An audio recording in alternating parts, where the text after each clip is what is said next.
네, 안녕하세요. 케부자입니다. 시청하시기 전에 구독하기, 좋아요, 알람 설정, 구독 시청 부탁드립니다. 네, 오늘은 토요일입니다. 네, 여러분도 잘 지내시고 계시죠? 주말인데 저는 뭐 어차피 그냥 쉬프트 워커라 아니면 또 지금 특별히 그런 거 없이 평일과 뭐 비슷한 느낌이 있습니다. 네, 오늘은 세 개의 뉴스를 제목만 보고 제 생각을 그냥 간단하게 말씀드리고, 네, 요즘에 JP모건 얘기 많이 나오고 있죠. 다이먼이 또 경고를 했다고 합니다. 디폴트에 접근할수록 시장 패닉 빠질 거. 제가 어제 얘기를 했잖아요. 이제 미국 연방정부가 채무 디폴트에 빠지면 예전에 여러 번 나왔었는데 요즘에는 이게 지금 여러 가지 상황, 뭐 금융권이 위기고 물가는 올라가는데 안 떨어지고 있지만 생각보다 떨어지지 않고 있고, 그리고 금리는 여전히 높은 상태고, 여러 가지 위기가 있다 보니까 분명히 이거는 또 다른 이제 트리거가 될 거라고 걱정을 하는 거죠. 저런 트리거들이 올 수 있으니까 이거 막아야 된다. 이런 하나하나 위기도 막아야 된다. 그런 의미이긴 합니다. 저거 하나로 된다고 해서 갑자기 경제 위기가 오고 막 이런 건 아닌데, 아마 저런 사람들은 지금 어떻게 보면 굉장히 살아온 판을 걷는 입장에서 누가 거기다 돌멩이 같은 거 툭툭 던지면 굉장히 기분도 안 좋지만 저 그걸로 얼음이 깨질 수도 있는 거잖아요. 그죠? 그러다 보니까 저렇게 굉장히 날선 반응을 보이고 있다라는 생각이 들고요. 권도영 씨 같은 경우는 지금 변호인이 주소한 아파트로 주거 제한을 했는데 보석으로 풀려났다고 합니다. 이 굉장히 큰 문제를 일으켰는데 5억 정도의 보석금을 내고 풀려났다고 해요. 이게 한국 사람으로서는 좀 이해가 안 되는 부분이 있는데, 이게 아무래도 지금 저기 다른 나라에, 몬테그로는 다른 나라잖아요, 그죠? 그래서 거기서는 아마, 근데 문제가 권도영 같은 경우도 저기 단독 범행이 아니고 전 세계 어떤 큰 손들, 미국의 어떤 대형은행과의 어떤 거래도 옛날에 한번 조명이 됐었잖아요. 근데 그게 그 뉴스가 금방 없어지긴 하더라고요. 그래서 그거 보면서 분명히 정말 있긴 있나 보다. 저는 모르지만 분명히 있나 보다라는 생각이 좀 들기는 들었습니다. 그래서 얘 같은 경우도 아마 현재로서는 보호받는 부분도 있지 않을까? 저는 그런 생각이 좀 들기는 듭니다. 유럽 최대 군수 무기 생산 업체인 한 독일의 라인 메탈이 우크라이나와 전쟁, 전차 생산, 보수 합동 벤처를 설립했다고 합니다. 네, 유럽에서 가장 큰 군수업체인데 지금 이 와중에 우크라이나하고 이제 합동 기업을 설립을 해서 같이 이제 전차를 만들자 이렇게 하는 것 같아요. 제가 늘 누누이 말씀드립니다만 이런 전쟁은 일반 개인들이 아닌 국가 단위의 비즈니스를 하는 곳이라고 얘기를 했잖아요. 그래서 이런 기업들은 또 이 와중에 또 세우고 한 국가랑 연합을 해서 전차를 생산을 하면 판로는 쉽게 말해서 확실하게 확보를 하는 거잖아요. 저렇게 만들면 우크라이나가 사주겠죠? 근데 우크라이나가 자기 돈을 내고 사줍니까? 아니죠. 유럽이나 미국에서 돈을 대줘서 채권을 발행한 돈으로 사주겠죠. 그죠? 그래서 결국 빚을 내서 사줘서 빚잔치로 돈을 버는 겁니다. 그죠? 우리 같은 일반 사람들은 저런 곳에 참여할 수가 없어요. 물론 참여한다고 하면 독일 사람들은 저 기업을 이제 주식을 삼으로서 같이 참여할 수는 있겠지만, 네, 우리 일반 사람은 도저히 상상할 수 없는 비즈니스는 여전히 우크라이나에서 진행 중이다라고 볼 수가 있겠습니다. 자, 요즘 뉴욕 증시가 계속 지금 하락세입니다. 예상보다 높은 기대 인플레이션, 그리고 은행권 부진 여러 가지 있죠. 여러 가지 문제가 있어서 계속 하락 중인데, 저는 물론 이제 하락 주식에 돈을 이제 제 포지션을 갖다 놓긴 했습니다만 이게 좀 너무 빨리 갖다 놔서 여전히 지금 손해 구간이긴 합니다. 근데 이제 손해를 보더라도 다시 팔까? 라는 생각을 하고 있긴 있어요. 나중에 한번 주식 계좌를 한번 또 얘기를 보도록 해보겠습니다.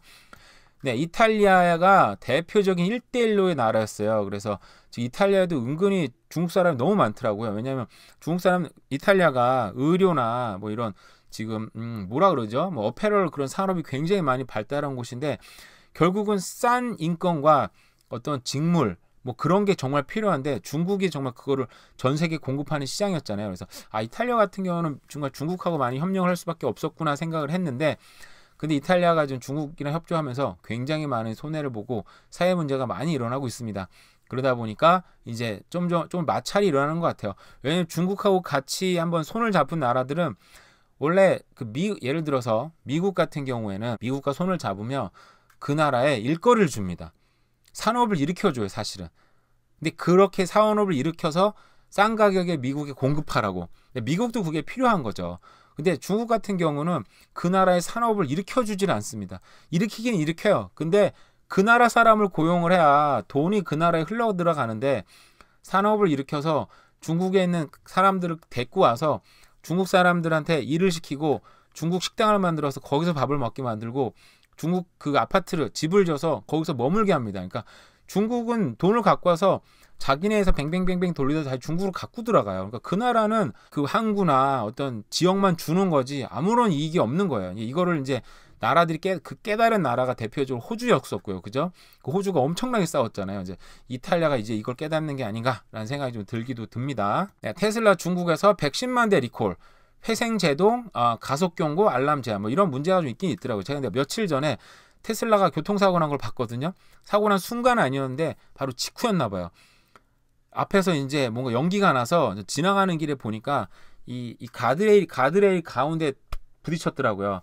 근데 예전에도 테슬라가 이렇게 길이 갈라지는 데서 그러니까 고속도로로 치면 램으로 빠지는 데 있잖아요. 이걸 구분을 못해서 그 정면 충돌한다고 해서 이게 문제 많이 됐었는데 딱 그렇게 사고가 나 있는 거예요. 그래서 테슬라 저거 오토파일럿 쓰다가 사고 난 거 아닌가?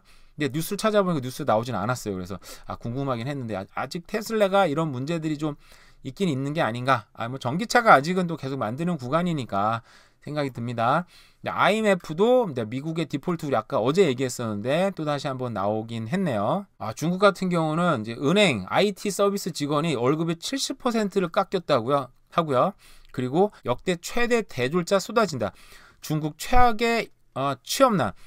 이게 요번이가 아니고요. 중국 같은 경우에는 이 대졸자들이 직장이 없으니까 다 시골로 보내서 농사를 짓게 한다고 합니다. 이게 지금 이미 나온 얘기, 벌써 1년 가까이 된 얘기인데 이게 지금 너무 가시화되다 보니까 기사가 이렇게 나오고 있네요. 그러니까 중국도 지금 너무너무 힘든 상황인 거예요. 미국이랑 싸워서 한번 많이 얻어 터졌었고 그 회복이 되려고 하는데 중국 세계 경제도 지금 슬슬 꺾이다 보니까 중국도 점점 어려운 시기가 오고 있지 않나라는 생각이 듭니다. 네, 이번에 이제 팩웨스트라고 미국 은행 위기 재점화. 이게 팩웨스트도 지금 지난주부터 나온 뉴스였죠. 팩에서 주가가 막 급락을 했다, 급등을 했다가 지금 왔다 갔다 하고 이제 은행권들 같은 경우에는 뭐 이거 저도 훨씬 잘 아시는 분은 많을 텐데 은행권들이 갖고 있던 자산이 부실 자산은 아니었어요. 그냥 쉽게 말하면 정부 채권을 갖고 있었던 미국 채권을 갖고 있었던 거죠. 얼마나 좋습니까, 그죠? 문제될 게 없는데도 불구하고 근데 문제가 됐던 게 돈이 좀 부족해서 그 채권을 팔려다 보니까 시장에 소문이 확 나는 거죠. 민심이 뒤숭숭하다 보니까 야, 저 은행 지금 부실한 것 같아 얘기가 나오는 순간 소위 말하는 이제 뱅크런이 시작이 된 거죠. 요즘 온라인으로 다 해버리니까 돈을 다 빼버리니까 거기서 디폴트 나가고 파산이 되고 그죠? 이런 은행들이 중소은행 중심으로 점점 진행이 되다 보니까 어려운 시기가 지금 계속되고 있는 것 같아요. 오늘도 이렇게 대략 살펴본 금융 뉴스와 세계 뉴스였습니다. 오늘도 하루 잘 보내시기 바랍니다. 감사합니다.